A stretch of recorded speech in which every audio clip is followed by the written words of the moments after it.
Assalamu alaikum wa rahmatullahi wa barakatuhu. Dear brothers and sisters, welcome to another episode about the character of the Prophet ﷺ. As we all know, as Muslims, we are supposed to love the Prophet ﷺ more than any other creation of Allah. And how do we go about doing something like this? How do we embed such a love of Rasulullah that we love him more than our parents, our kids, our siblings, our wives? The only way we can do this is if we really understand the character, the exalted character of the Prophet sallallahu alaihi wasallam. And one of the most beautiful aspects of the character of the Prophet sallallahu alaihi wasallam was how he dealt with people, his treatment of people, and his attitude towards anger. And this is actually one of the reasons why many people ended up accepting Islam, is because how they saw Rasulullah sallallahu alaihi wasallam was treating people. And this is not something that we're just making up, right? This is something that Allah subhanahu wa ta'ala himself acknowledges in the Quran. So Allah subhanahu wa ta'ala says in Surah Al Imran verse 159 about the Prophet sallallahu alaihi wasallam that it is a great mercy of Allah that you, O Prophet, are gentle and kind towards the people. Because had you been harsh-hearted towards them, they would have indeed broken away from you. So this is Allah subhanahu wa ta'ala talking to the Prophet ﷺ about the Prophet ﷺ's character and acknowledging his exalted character. And there are abundant number of examples in the seerah of the Prophet ﷺ, and him repressing his anger, or how he just dealt with issues of anger. And one of the most prevalent examples is the story of Taif, where the Prophet ﷺ went to these people, a neighboring town not too far from Mecca, where he thought that he can do da'wah over there, and people will be more receptive and respond more positively to the da'wah, to the call of Islam, or at least to the mission of the Prophet ﷺ. And we all know obviously that wasn't the case. Not only did they reject the message and they rejected him, they actually disrespected the Prophet ﷺ. They tried to humiliate him, to the point where they had kids throw stones at him. And the Prophet ﷺ actually managed to escape, found some solace near a tree, and he looked up to the skies, and Jibreel alayhi salam said, Allah is aware of how these people treated you, and he summoned the angel of the mountains, who said to the Prophet ﷺ, O Muhammad, command me to do whatever, and if you want, I will crush these people between the mountains. And the Prophet ﷺ responded, no. He said, do not curse these people. No, rather, I hope that Allah will bring from their descendants people who will worship Allah without associating partners with Allah. So if anybody's going to be angry, this is the moment, right? This is the moment when you've been humiliated, stoned at, and now you have a chance to take the utmost revenge very easily, just by saying a command. And the Prophet ﷺ didn't get angry, right? Because the Prophet ﷺ's character and his nature was gentle. He was very forgiving, very forbearing of people. Also, there's another incident which we see from the seerah of the Prophet ﷺ and from the hadith, where a woman would throw garbage in the path of the Prophet ﷺ often, and one day he didn't see this trash in his way, so he inquired about her status, and he found out that she wasn't feeling well. She actually ended up visiting her and inquiring about her health, and offered sincere assistance if she needed any.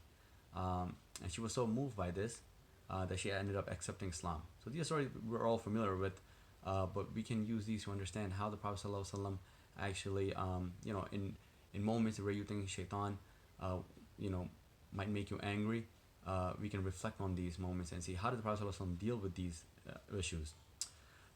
We also know from the Sahih Muslim where the Prophet ﷺ said, keep to gentleness and avoid harshness and coarseness, because gentleness is not found in anything except that it beautifies it, and gentleness is not removed from anything except that it makes it more despicable. So the Prophet ﷺ was gentle towards non-Muslims, Muslims, and even people you think he had an upper hand over.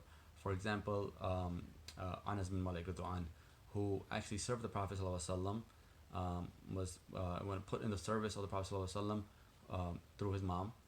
And he said that, in Sahih Bukhari, he said that I served the Prophet ﷺ for over 10 years. I served him for over 10 years, and not once did he ever belittle me or say, shame on you, on us, or why did you do this, or why didn't you do this?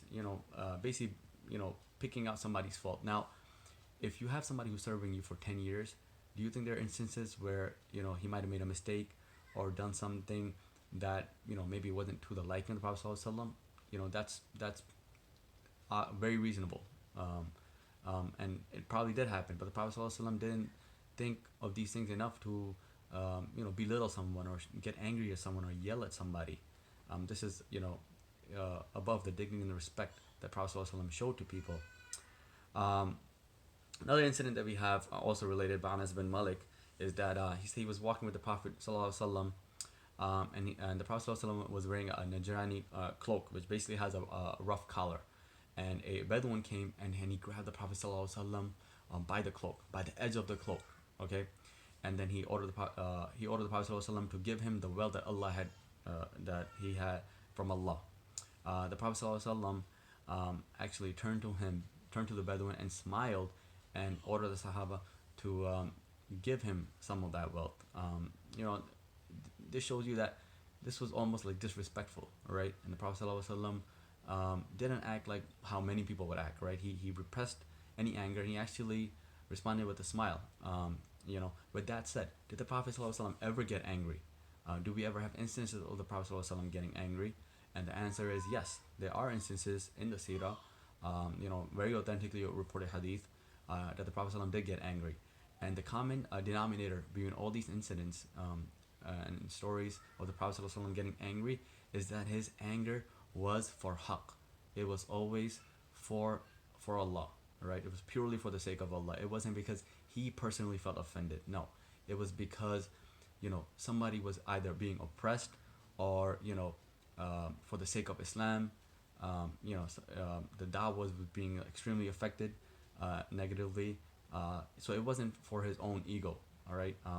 And we know incidents. A couple of incidents that I can mention is that one time an elderly man came to the Prophet ﷺ, and he said, he asked to be excused from the congregational prayers, from the salah and congregation, because he said the prayers were too long. At this, the narrator said that I've never seen the Prophet ﷺ giving advice so furiously. So the Prophet ﷺ was angry.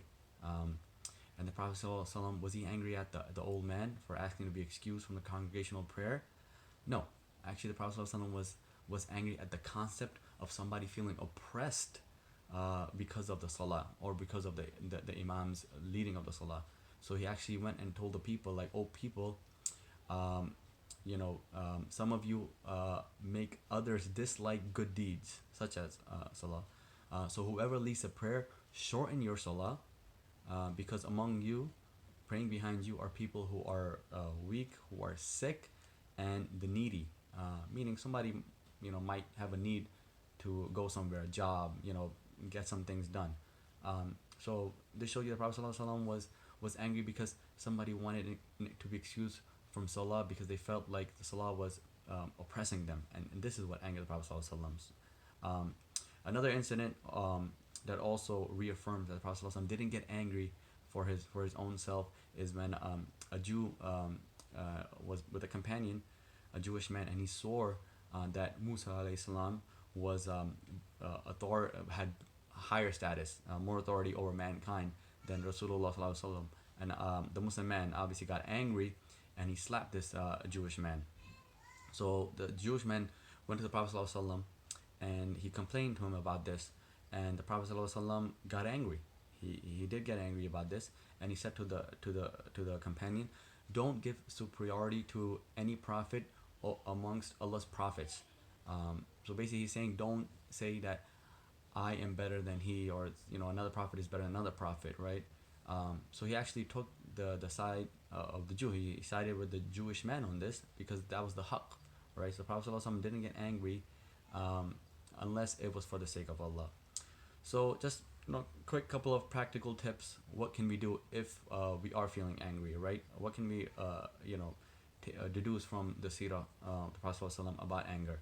So, number one, we have to make dua, all right? A'udhu billahi minash shaitanir rajim. This is an authentic hadith, from Bukhari, where the Prophet ﷺ encouraged people that if they were to say A'udhu billahi minash shaitanir rajim, their anger would go away.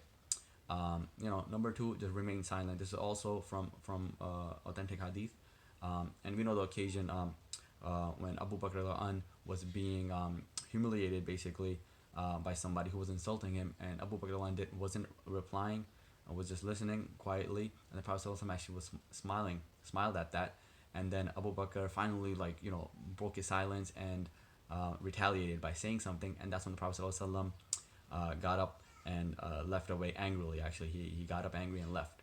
And then when Abu Bakr found out what happened, Prophet ﷺ told him an angel was with you, responding on your behalf until you said something back to him.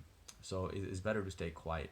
Also, we also know from authentic hadith that if you're angry, basically try to change your scenario, try to change your position. If you're standing up, sit down. If you're sitting down and it still doesn't go away, then lie down. Basically, just a change of scenario, to control that. What do you call And just keep in mind the virtues of people who can control their anger. We know and this is in the Quran, where Allah Subhanahu wa Taala is basically praising people who can control their anger, right? And Allah Subhanahu wa Taala calls them muhsinun, right? A muhsin is one, and this is in Surah Al Imran, verse 134, where the Prophet ﷺ is describing the muhsinun and the muttaqeen by saying that they are those who spend in Allah's cause in prosperity and in adversity, and they repress their anger and they pardon men. Verily, Allah loves al muhsinun. So when you know that this is in the Quran and Allah's praising these people, we want to be one of the muhsinun, so we should control our anger. And last but not least, anger is yes, it's a human emotion, but it's really not a sign of your strength, right? In fact, if you get angry for the wrong reasons, it's actually a sign of weakness, right? And we also know this from hadith, believe it or not, where Anas reported that they passed by some people who were wrestling, and he asked, "What is this?" So they said, the person asked, "What is this?" The people said, "So and so is the strongest. He can beat anybody. He's the strongest man." So the Prophet ﷺ said, "Shall I not tell you who was even stronger than him?" The man who went, and the response was, "The strongest one is he who, when he is mistreated by another, controls his anger. He has defeated his own shaitan and the shaitan of the one who made him angry." Right? So Prophet ﷺ saying, actually, the strongest one is he who can control his anger, not the best wrestler. Right? So keep this all in mind. And obviously we try to emulate the Prophet ﷺ as much as we can. When we learn these, we understand the exalted character of the Prophet ﷺ and the beautiful nature of the Prophet ﷺ, and we pray that Allah subhanahu wa ta'ala gives us tawfiq to emulate the Prophet ﷺ in our character. Assalamu alaikum wa rahmatullahi wa barakatuhu.